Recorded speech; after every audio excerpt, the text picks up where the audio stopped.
You're listening to Factual America.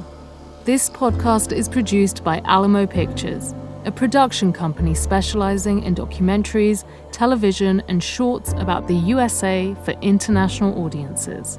Subscribe to our mailing list or follow us on Instagram and Twitter at Alamo Pictures to be the first to hear about new productions, festivals we're attending, and how to connect with our team. Our homepage is alamopictures.co.uk. And now, enjoy Factual America with our host, Matthew Sherwood. Welcome to Factual America, a podcast that explores the themes that make America unique through the lens of documentary filmmaking. I'm your host, Matthew Sherwood, and every 2 weeks it is my pleasure to interview documentary filmmakers and experts on the American experience. We're coming to you from Spiritland Studios here in King's Cross, London, England.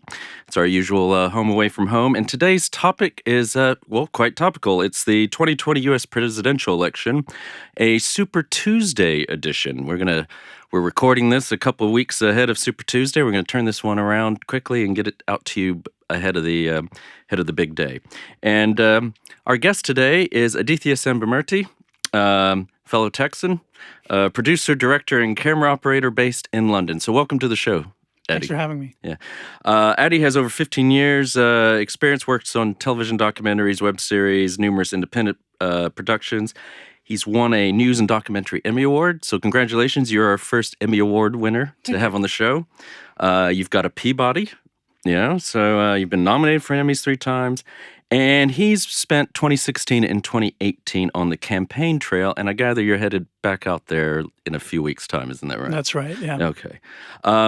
So as we rock and roll here at Factual America, the main thing that we do is, we start things off by asking guests to pick a film. I think you were keen to show someone else's work, but I wanted to show yours. So we trumped your modesty, no pun intended, and we are going to look at a series that you worked on called Anywhere But Washington, 2016 and 2018. I think you even had I think there's even another one in there with a special election in Georgia, too. That's correct. Yeah, but it was a series of shorts that you could, from the Guardian newspaper here in Britain. The journalist presenter is Paul Lewis. You're the producer, cameraman, and everything else, I gather. Yeah. Addy. And so what we usually then say is, we usually ask why you've picked the film. We didn't give you that option. But what is Anywhere But Washington all about? Sure. So the series really started up, and the idea for the series actually started here in the UK. The Guardian has a long-running and very popular series called Anywhere But Westminster, which is run by, fronted by John Harris, one of their columnists, and with a video producer journalist doing the production side of things, John Domokos. And they've been doing this for well over a decade now. And it's has a cult following as quite, very interesting work. And when I came on board to the Guardian in the U.S., there was already an idea floating to make a similar kind of series, or conceptually anyway, a similar kind of series in America. Now, of course, America is America, the UK is the UK, different places, there's a lot of differences. Our series is not that similar to the Anywhere But Westminster series, but what we wanted to do was tell stories of places and still tell stories of people and get away from the sort of the minutiae of the campaign trail. So the other thing we wanted to do was make a series that was topical and that we could turn around quickly, and that could be, that was, episodic, quick turnaround, nimble, that we could react to things that were happening. And so, typically we would produce an episode we would shoot in 4 days and edit in about a week. So these are very, very fast produced, and the turnaround is pretty quick. Yeah. And are you going back this year? Yes. So this is hopefully going to be a much longer running project. This would be the 3rd election that we'll be doing this for. And so the idea is to go back and make more episodes ahead of the general. And is Paul Lewis presenting as well? Yes. Okay. Yes. Well, very good. I think what would be great now is just to jump straight into a clip. And the clip we've chosen is from your 2016, when you were on the campaign trail in 2016. You went to a place called, we went to McDowell County, poorest county in one of the poorest states in the Union, in West Virginia. And it's called Why the Poorest County in West Virginia Has Faith in Donald Trump. Maybe set the scene for us. Sure, yeah. So McDowell County is in coal country, on the West Virginia side of the Appalachian Trail, and it's a place that's been largely forgotten, I think, over the last 30 years, more than 30 years, really. It's actually an unusual place to go because it is, I don't think that it's a microcosm of America by any stretch. It is its own place. The reason we went there is because in the 2016 primary election, Donald Trump won a whopping 92% of the vote. And we were curious as to why people were so, what was that about? So we went there. Okay. Let's, a little bit more McDowell County, but let's go to the clip first, and then we'll talk a bit more about it then. During the primaries, a higher percentage of people here voted for Donald Trump than anywhere else in America. It's also the poorest county in one of the poorest states in the country. See, I live in that apartment building across the street. I get up every morning, come over here at 8, make me some coffee, read my paper, and kill time. Ed Shepard is 92. His gas station stopped pumping in 1995. Up this main street, there wasn't an empty building that didn't have a prosperous business in it. But little by little, they began to close one after the other. And now it's down to a ghost town, a ghost county, really. When was the last time someone stopped and asked you for some help with I don't know, 4 or 5 days ago. I don't remember exact. Occasionally, somebody will pull in the driveway asking for directions, or they're looking for something else in the county. All the good activity is gone, and we're just sitting here now. I want to find more people who are still clinging on in McDowell. I asked for a tour from Sabrina Schrader, an anti-poverty campaigner up for re-election to the House of Delegates in the next-door county. Born and raised in McDowell, she introduces me to people from her childhood. Alma McNeely used to have a good factory job. Now she recycles cans for extra money. When I was little, there was plenty of jobs. You got timbering and coal mines and people at putting in filling stations, working on cars and stuff. Coal fields gone. They done timbered everything out, so that leaves about everybody gone. Where'd you pick up cans from? Road, anywheres. How much is it by a pound? I think it's 45 cents now. So it's not, you gotta No. get a lot to get 45 cents. Yeah. It's a lot of work. You always got to start at the bottom of the totem pole. Well, you don't. Or we started out the bottom, so that's where we got to start. right. But That's why we rich got- people, most of them didn't start out the bottom. No, they started at the top and stayed at the top.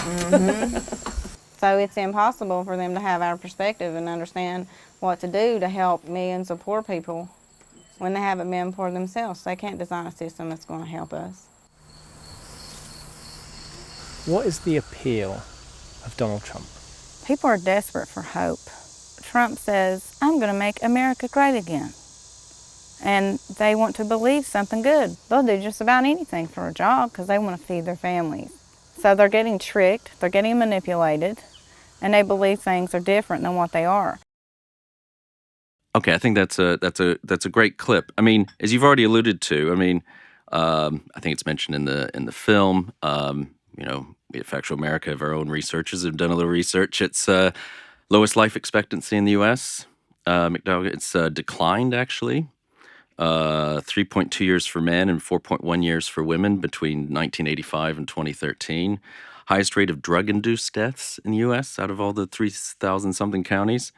Its population has declined by 82% between 1950 and 2018. Okay, I don't want to keep throwing stats at you, but I think what's interesting, too, I had discovered we talk about Obama-Trump counties and districts, and we'll be maybe talking about that later in the show, but it's an Obama-Romney-Trump county, which is very interesting. So, but my question to you is, shouldn't this be Democrat territory?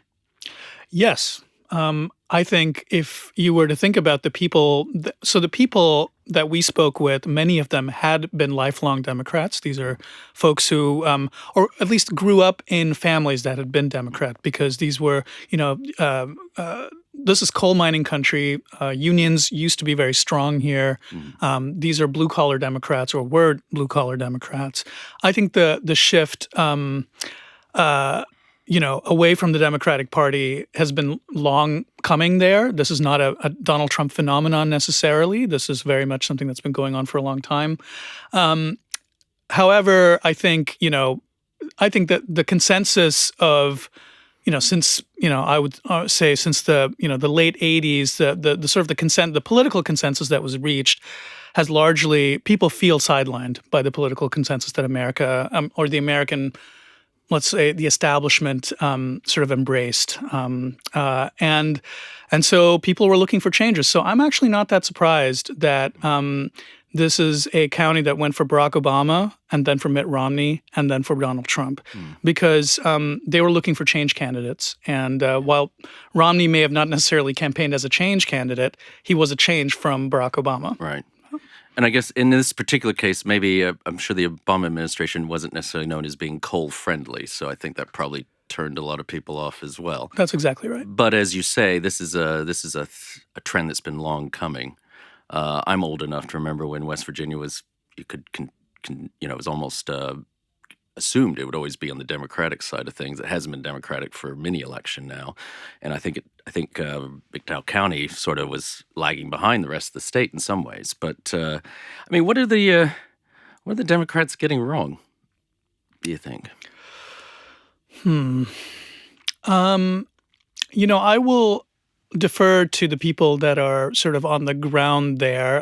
So we spent time with a young lady who was running for the state legislature there, Sabrina Schrader, who we just saw in the clip, actually. Exactly. And, when you speak to folks who are from there, I think generally speaking, I would say that the Democratic Party I think the Republican Party has done a good job painting the Democratic Party as out of touch with average people. And I think they're, people who have been voting for Democrats and haven't seen any improvements in their lives are very open to the idea and view the Democratic Party with a lot of skepticism now. And whether things have been taken out of context or not, let's face it, these people they're attuned. They know that this gets called flyover country, and Hillary Clinton called them the deplorables, if you will. I think this is actually a good point to look at a second clip, because then you went back to McDowell County in 2018, and you've got a short that I highly recommend. It's called "How a Democrat Can Win in Trump Land." So I think this is very apropos to where we've gotten in the conversation. So let's take a look at that clip now.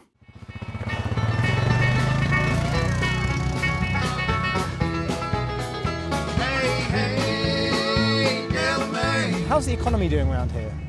It has done much better. Mines are starting to come back. There's more people going back to work. And this hammer that I swing for $1.50 a day. Do you think the president's made much difference? I think he has, as far as I'm concerned. He's bringing jobs back. He's done amazing for our country. Hey, hey, Delmay. West Virginia's 3rd congressional district, where Trump won with 73% of the vote in 2016, and few people seem to have any regrets. So what kind of Democrat could win here?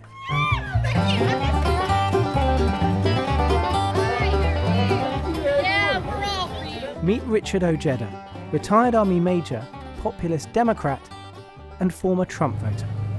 Republicans will call this Trump country. It's not Trump country. Believe me, when a person that's filthy rich says things like people need to learn to live within their means, they have no concept of what life is like to a single parent trying to put food on the table. We have a lot of politicians out there that claim to be with the people, but they don't show up. I show up. A meeting of the United Mine Workers of America, and a chance to learn more about Jedda's politics. When we get to the point where all we have is the filthy rich and the dirt poor will eat the filthy rich. The majority of the people across America are not the elite. Far more of the working class citizens than there are anything else. Do you think the sort of millionaires and billionaire class of America sort of knows how people... They don't. They cannot relate. And look, I got nothing against a person that's wealthy. But, you know, the people that are in power, they can't relate to these people. You're pro-coal. Yeah. What does that mean in terms of policy terms? I'm pro-coal miner, okay? I believe that there still is a need for coal, but in terms of energy, we need to stop lying to people and telling them that, oh, coal's going to be king again. It's not. How we doing, sir? Jedda's honesty may be admirable, but it's also risky. When I last came here in 2016, Trump was promising to breathe life into a dying coal industry. 2 years on, more coal trains are running, but the long-term outlook for the industry is still bleak.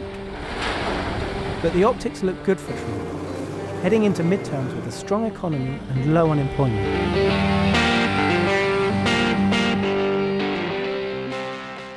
So, you know, we've just seen this clip from your 2018 visit to McDowell County. I mean, what do you want to say something about that in terms of sort of, we didn't set up the piece going in, but what your experience was versus going in 2016?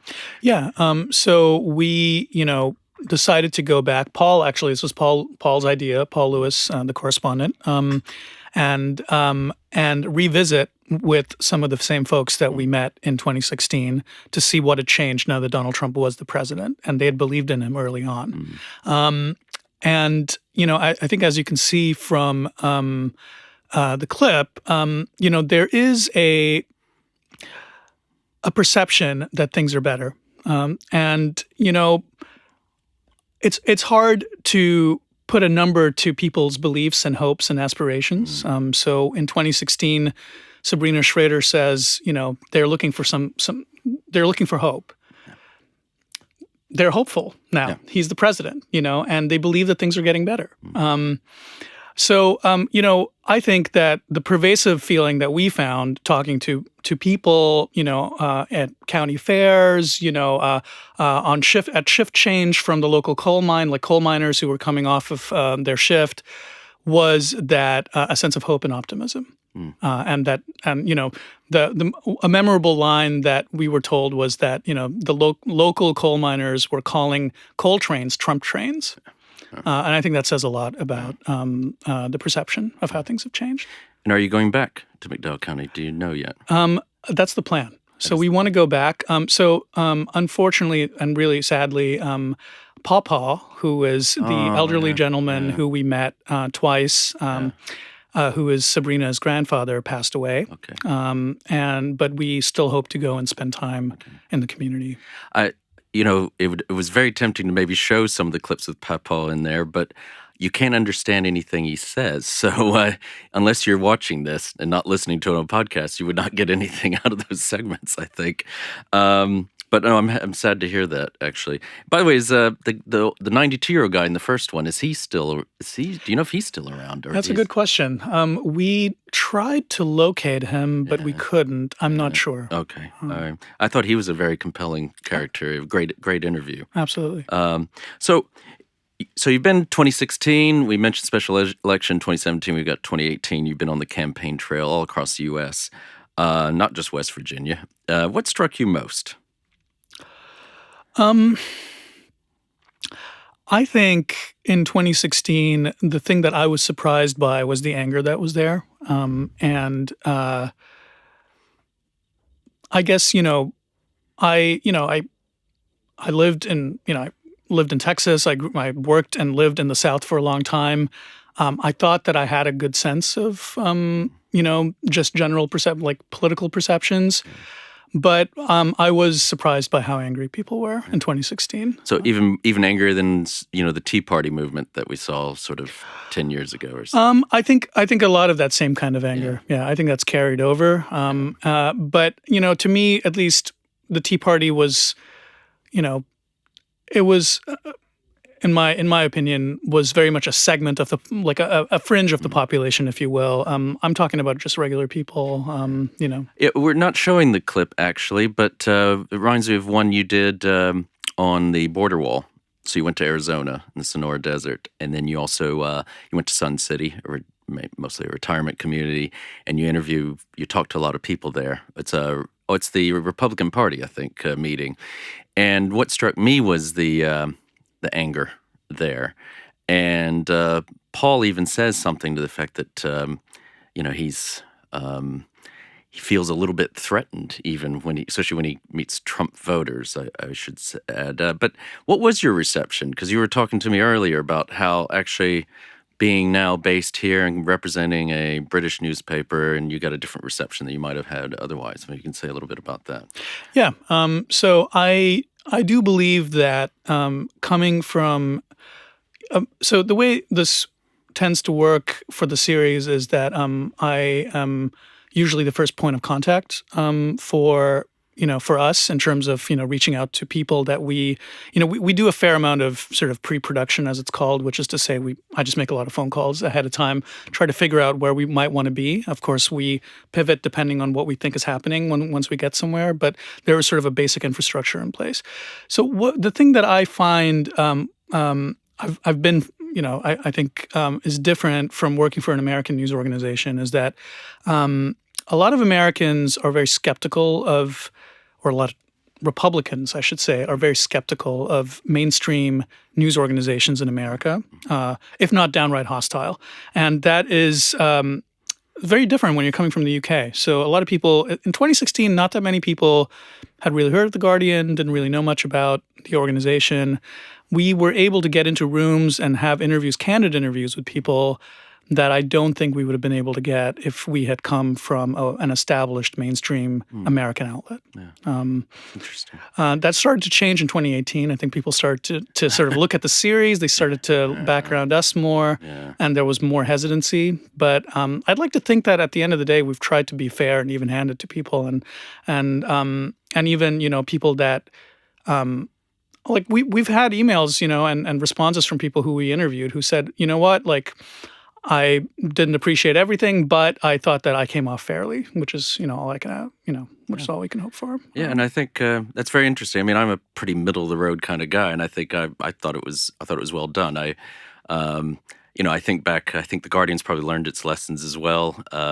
Remember in 2004, it went all in and trying to influence the election in Ohio, and in every county or district the Guardian went into, the result went more the other way than it had in 2000. So I think the Guardian has learned its lesson. I think it is fair, and I think that's a very sort of almost very American. I think you're typical American. I think people outside the U.S. don't really see your typical American, and I think this is showing more your average American. And I think that is the normal reaction. People will look at it, and if they think, yeah, no, that's me, that's honest. May not like exactly what I said, but no, that's a fair representation. I think that's quite a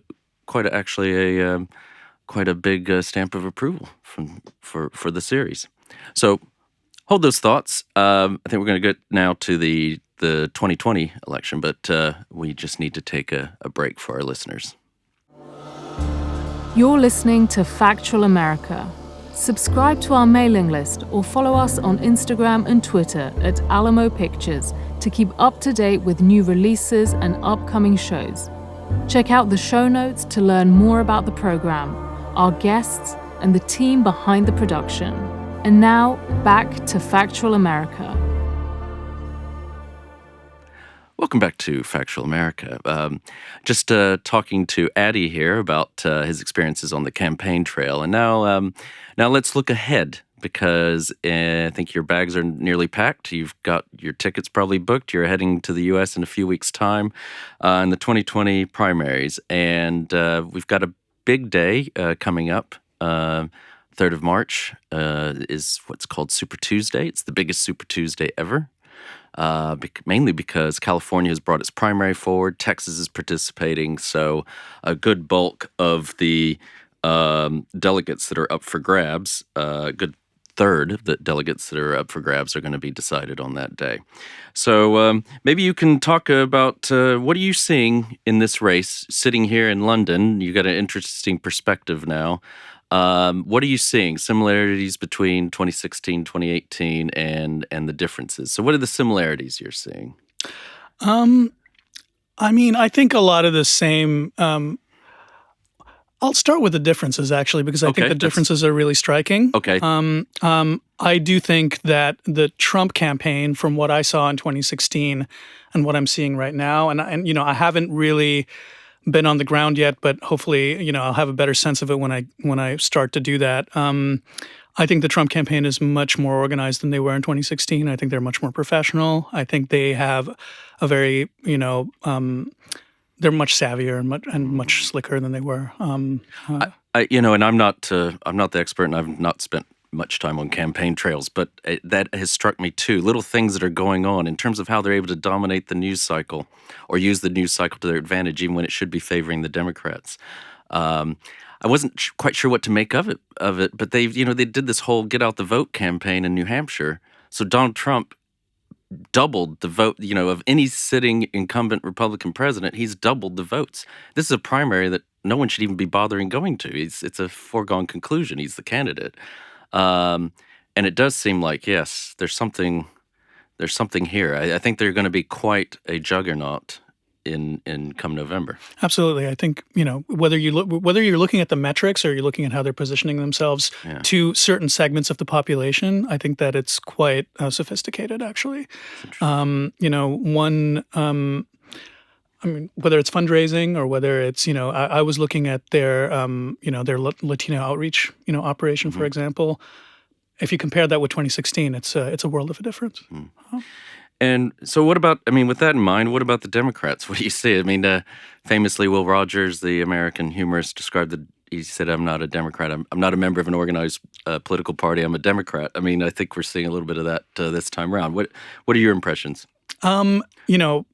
Yeah, I think that's a pretty good way to put it. I think, but it's expected, right? Donald Trump is the incumbent. He is the Republican Party for all intents and purposes. Yeah. The Democrats are trying to find their voice and trying to figure out who's going to be, who can they rally around, basically, and that's going to take some time. Yeah, and I think we've got.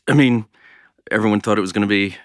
I've been here before. I've been in the UK for a long time, so I've always been here before. Been in the studio before, but I think in looking at elections. You see this all the time. Remember when in 2008, everyone was just presuming Hillary will get the nomination, and Obama got it. Joe Biden was the presumed winner just a few months ago. Now he's really struggling. And you've got Michael Bloomberg's entered the race. You've got Pete Buttigieg. You've got Bernie Sanders. What are you seeing in terms of the candidates and where things stand right now? Well, in my opinion, regardless of political affiliation, I think if you're not running as an incumbent and you're running to challenge an incumbent, the campaigns that have been most successful have been change candidates by and large. And so it's not, to me, that surprising that Bernie Sanders will be doing as well as he is, just as in hindsight, it shouldn't be that surprising that Donald Trump did as well as he did, and Barack Obama before him, and on, and Bill Clinton and George Bush, and you take it back a ways. What am I seeing? I do think there's a real hunger for a change candidate in the Democratic Party, and what we're seeing so far, anyway, is that Joe Biden's probably not that person. Yeah.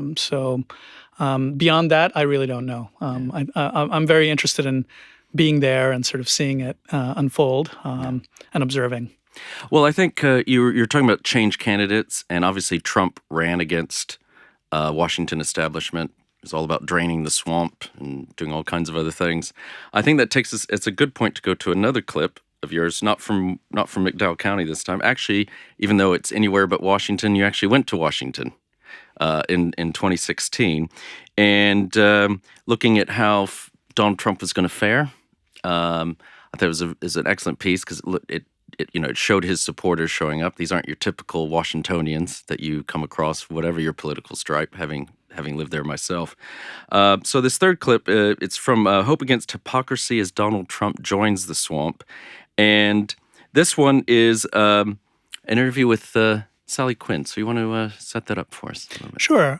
So we, well, the series is called Anywhere But Washington. So the idea was to do stories that were not in Washington. However, we couldn't pass up the opportunity to attend Trump's inauguration and get a sense of how the incoming, administration and how Trump's people were basically set to change the nature of, Washington society, so to speak. So we thought, who else can better speak about Washington society than someone who is very firmly, a very senior member of that society, let's say Sally Quinn. Okay. So let's go to that clip now. This is Donald Trump's America, and it feels like business as usual. My next meeting was a longtime member of the Washington establishment.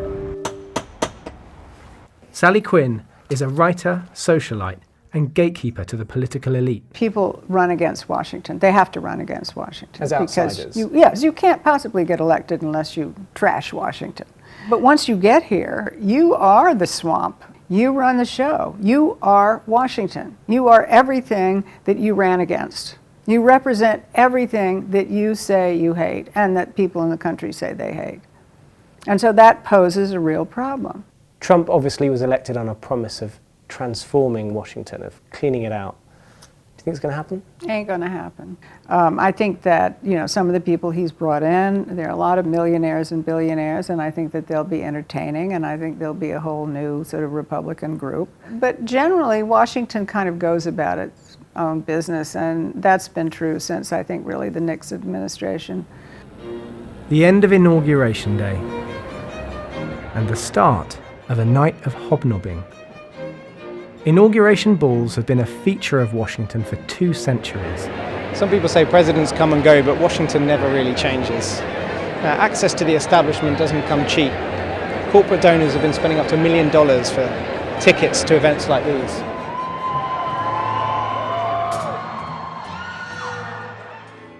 The other side of town, and a very different kind of party.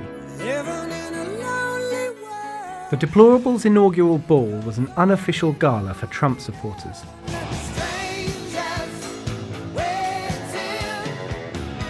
They'd taken over one of the city's most prestigious venues.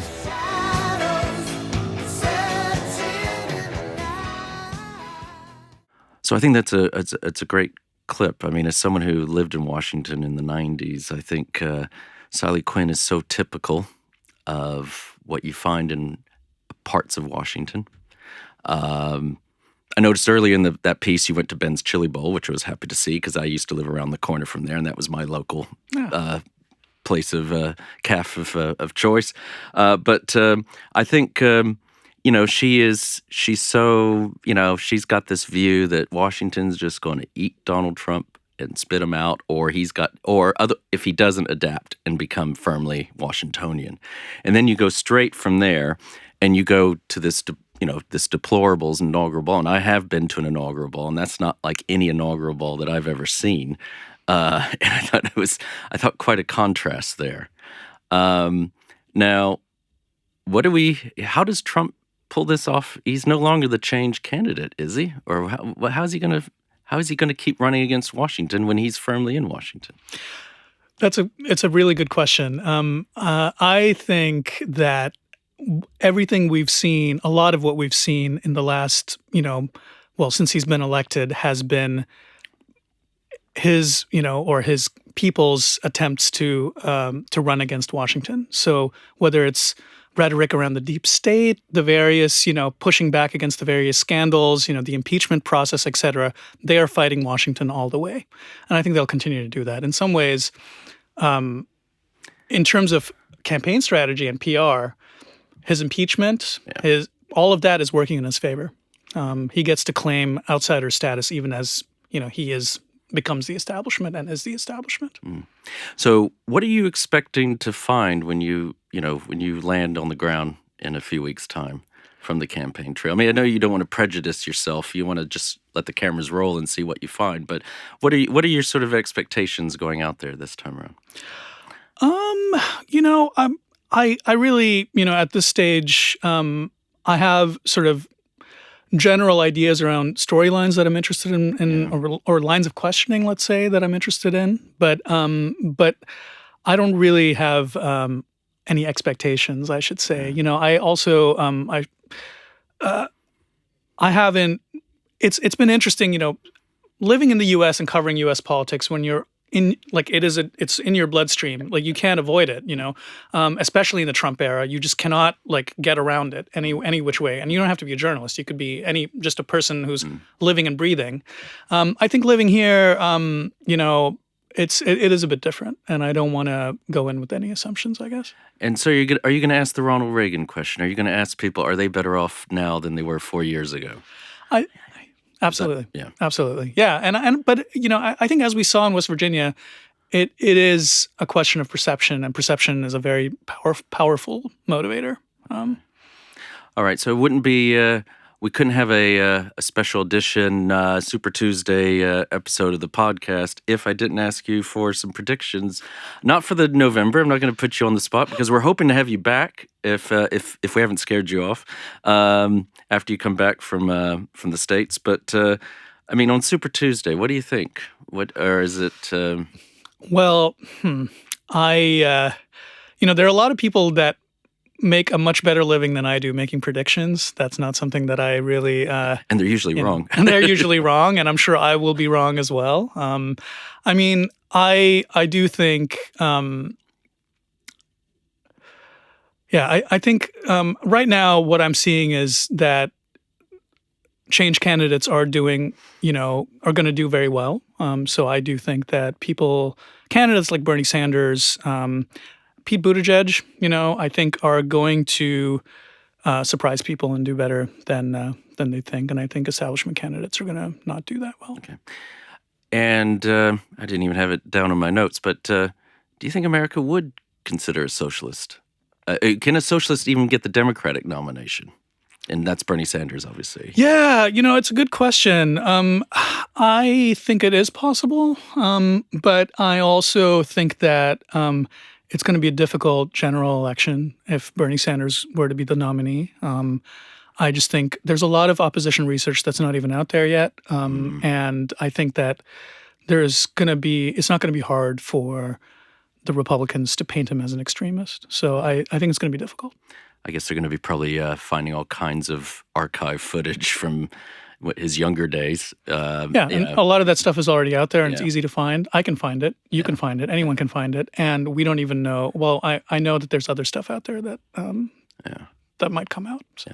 Yeah. Some of it's been fairly tame. I've seen stuff. I think the Buttigieg people put it out of Bernie saying he didn't like either in the 60 election, because that's how old Bernie is, the 1960 election between Nixon and JFK, that's the election that turned it for him.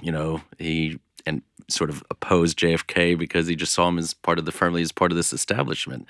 That's mild, I think, compared to some of the stuff they're going to end up being able to dig out. Yeah. Yeah. Well, let's. I think it's going to be very interesting. We're going to see how well this podcast dates itself, and in terms of the result in a couple weeks, but a couple weeks time. But maybe you can tell us a little bit more about yourself and projects you've got on the go. So you're going to be doing this for the Guardian. But what have you been doing since you moved to the UK? You even told me you're working on a script, I think. So Yeah.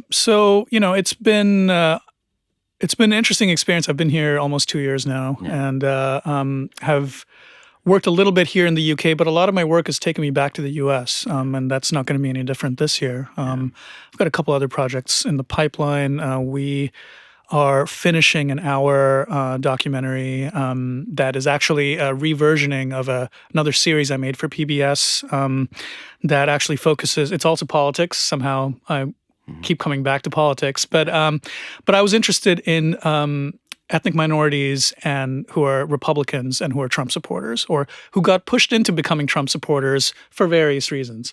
And I was curious to see how they were doing in the Trump era. So my producing partner and I made a series for PBS about that, and we're now reversioning it for international distribution. Okay. Yeah. This Emmy that you won with NewsHour in 2016, the Deadly Oil Fields, what was that about? It was about worker safety in the fracking industry in North Dakota. So essentially, this was at a time when oil prices were starting to tank in a big way, in part because of the fracking boom. Yeah. And what we were finding was that the contracting relationships, just like, the nature of modern business is, these sort of like labyrinthine structures of contracting arrangements, and which sort of outsources risk really onto the operators that are sort of the middle operators, and as the lower down the contracting system you go. And so we found that there were a number of loopholes there that essentially insulated companies from accountability for pretty egregious safety lapses. And there was a really horrific case that we followed where there was a lethal explosion that led to a really horrific death. And was that a series or was that just a? No, it was an investigation. So we, at the time, I was working for a nonprofit called the Center for Investigative Reporting. We were making a public radio program that's on, I think, I don't know how many hundreds of NPR stations now, but so we were doing a version for the PBS NewsHour that we had a partnership with, as well as text stories in sort of print outlets. Okay. Yeah. So Addie, you've got this keen eye for what's going on in the U.S. and for stories and I think everyday people, and it's really less. I would say this series is some ways less about politics and more about people and Americans, and I think that's why I've really enjoyed watching the several clips I have watched now. I think it's excellent. I think it's very human. I think these are human stories, and I think that's when documentary filmmaking is at its best. So you've got this keen eye. Now you've got the keen eye of an outsider who's been here for a couple of years. What are your impressions of the UK now that you've been here? Yeah. So I'm still really getting to know this place. I had a chance to work as a camera operator on the Guardian's general election coverage for the UK general election that just happened, which got me out of London and got me sort of out, to Scotland, Northern Ireland, Midlands, etc., Yeah. Southeast, I as someone who grew up in, I would say, not a metropolis, and lived and worked in the southern United States, and spent a good chunk of my formative experiences there. It's very different moving to London and then sort of exploring the rest of the country as someone who lives here, because I still feel like I'm still starting to learn about what's actually going on. Well, I mean, as someone who lived in London for many years, upwards of 16 or 17, I've now moved up north, and so it's been an interesting. It does give you an interesting perspective that you don't get when you're sitting in London. It's almost like what people probably think of people who spend their whole lives in Washington D.C. or even New York City or L.A. But as you said, you covered a little bit of the general election. Are you seeing similarities? Because a lot of people try to draw parallels between what happened with Brexit, what's happened to the Labour Party breaking through the red wall here in the UK, and what's been going on in the US. What do you think? In my opinion, it's very tempting to make these comparisons, but I think they're quite superficial. I think America is a vastly more diverse and more complicated, and it's just a bigger place with a lot more people, and its own complexities. And so I think these comparisons, they sort of level off, at a point. I mean, I get it. Just the other day, I was, watching the James Carville rant. I don't know if you saw that, but essentially, talking about, how a Bernie Sanders, nomination, if Bernie Sanders were to be the candidate, he would tank the way, the Corbyn candidacy sort of, tanked in this country. I'd be very careful in making those kinds of comparisons. I think it's a very different scenario. Well, I heard another podcast. I do listen to other podcasts besides our own. Another one had Andrew Sullivan on, British by birth and raised here in south of London, but now firmly in the U.S. and a political commentator. And it was interesting. He actually, they were trying to get him to say that Boris Johnson was the Trump character. And he actually said Corbyn was more the Trump character, which was an interesting point because he was saying someone who's run against his own party, taken over his own party, in that sense, he felt that Corbyn was a little bit more like a Trump. It's an interesting perspective, but I think it points out these the dangers of drawing too many parallels. But do you think there is a commonality in that there is this hunger for change, and there is this wanting to give one finger or two fingers, since we're in the UK, some people still use that gesture, to the establishment. People up north, longtime Labour voters, are just, we're going to vote whichever way we know the establishment doesn't want us to vote. Do you think there is some commonality there? Yeah, no, I think at that level, I do agree. And I think that is something that we're seeing in many mature democracies, and also democracies that don't have, the kind of history that this country or the United States, for that matter, have. Yeah. That kind of populism is a feature of our age, right now. So whether that's Brazil or India or, many countries in Eastern Europe, I'm seeing some of that everywhere. Yeah. I think that's a very good point. All right. I think my producer's whispering in my ear, and we're going to have to be wrapping up pretty soon here. But one last question about the series, Anywhere But Washington. It's gotten, I think, millions of views, some of the episodes. Did you expect that sort of response? And who are who's the audience? And maybe you could tell us a little bit more about did it surprise you that it's been so popular? It's definitely been a surprise. So the series, roughly 20 million views cumulatively to date, and I would say, it's been a while since I've looked at some of the metrics, but I think something like 70% of the audience is not from the U.S. So The Guardian has, The Guardian has a growing audience in the U.S. However, it has really a global reach, and so if you look at where the views are coming from, they're from all over the place. A lot of them, majority not in the U.S. Was I surprised? Absolutely. I think there is an interest, in topical, I think the reason that it works is because it is topical and it's able to react it's very nimble. We're putting things out when people are when it's in the conversation, so to speak. A lot of filmmaking takes a long time. It is, and it's, our series is also not that polished. We're literally just hitting the ground. We're doing what we can and we're getting it out there. And I think that I think that's a very successful way to. Well, it turns out it's quite a successful way to start a series from scratch. And do you think the outsider's perspective helps? Absolutely, yeah. Absolutely. And it's very interesting those metrics you're talking about, because I remember a time when, because I've looked at this many times on the future of newspapers or lack thereof, and certainly the Guardian, when they were building their audience outside the UK, it was all US primarily. It makes sense, English, the commonality of the English language and all that. But it is very interesting that so much of that now it's become a global audience.